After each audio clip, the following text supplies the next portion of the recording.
எங்க அப்பா திமுக வானான்னு சொல்லிட்டு வந்துட்டீங்க. எங்க அப்பா இருந்த அண்ணா திமுக வானான்னு சொல்லிட்டு வந்துட்டீங்க.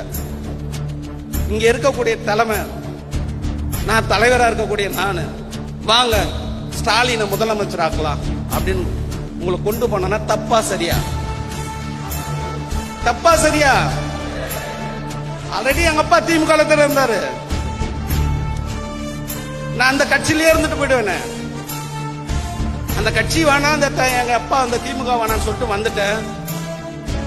சமூக விடுதலை வேணும், இந்த சமூக தலைவரோட தலைமை வேணும்னு சொல்லிட்டு வந்துட்டேன். திருப்பி அதே எடுத்துக்கிட்டு போறதுக்கு எதுக்கு இந்த இயக்கம், எதுக்கு இந்த கட்சி? கேட்கணுமா இல்லையா?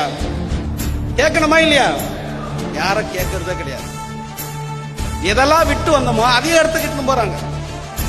எடப்பாடியை முதலமைச்சர் ஆக்கலான்னு வாங்க. அடுத்தது பார்த்தீங்கன்னா உதயநிதியை முதலமைச்சர் ஆக்கிறதுக்கு கூட கூட்டிட்டு போவாங்க. நம்ம எப்படி ஆள்றதுன்னு தான் நம்மளோட நோக்கமா இருக்கும்.